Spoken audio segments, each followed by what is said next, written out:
President Biden continues to campaign for more economic chaos. Meanwhile, I don't know about where you live, Jesse, but in my state, the price of gas is so high that it would be cheaper to buy cocaine and just run everywhere.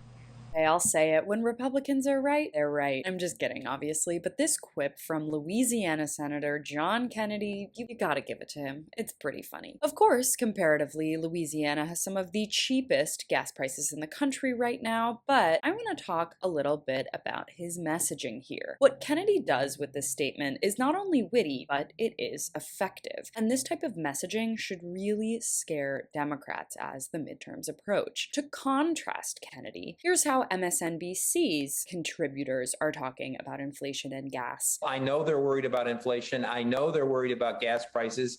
But if this is a race about those things, they lose. If this is a race about the fate of our democracy, this segment is a signal of how badly Democrats are going to do in the midterms. So he acknowledges that Democrats are worried about inflation and gas prices, but they should be focusing on election fraud and the January 6th hearings. So he pretty much says the quiet part out loud here, saying if this is a race about those things, i.e. inflation and gas, Democrats lose. Here's the thing, that is what this race is about. And not only is that what most elections are about, but when working families cannot fill up their tanks or put food on their tables, it's really, really hard to focus on things like the mob at the Capitol that happened last year. And I'm sorry, but it's true. MSNBC pundits like this reek of classism when they paternalistically tell voters that they're not caring about the right things. That's not how our government works, dude. It's by the people, for the people, not by the pundits, for the pundits. So we get to this point now where we wonder about what the coverage of January 6th has to do with all of this. It's not saying that covering January 6th isn't important, but the coverage cannot overwhelm mainstream networks at the expense of these material issues. It has to be both. If people are so worried about our eroding democracy, as they should, then why have Democrats decided that no one will be held accountable for January 6th? No federal indictments, no criminal referrals. The chairman of the House Select Committee investigating the January 6th attack told reporters Monday that the panel will not make any criminal referral of former President Donald Trump or anyone else to the Justice Department. So can you really blame people for not understanding what following these hearings is, other than political theater? How do we make our crumbling election situation relatable and tie it into issues that voters care more about? At this point, for low information voters, it's coming down to this. Republicans care about gas prices and Democrats don't. That's obviously not the case, and it's important to note that Republicans have no solutions to both of these problems. But Democrats better work out their messaging and work it out quickly. I don't know. What do you all think? What is the biggest benefit of these wall-to-wall January 6th hearings? Do you think it takes away from other issues voters might be more interested in, or is it a useful supplement to have in addition to covering those stories? Let me know in the comments, and as always, you can follow me on all platforms at Caro Johnson 917.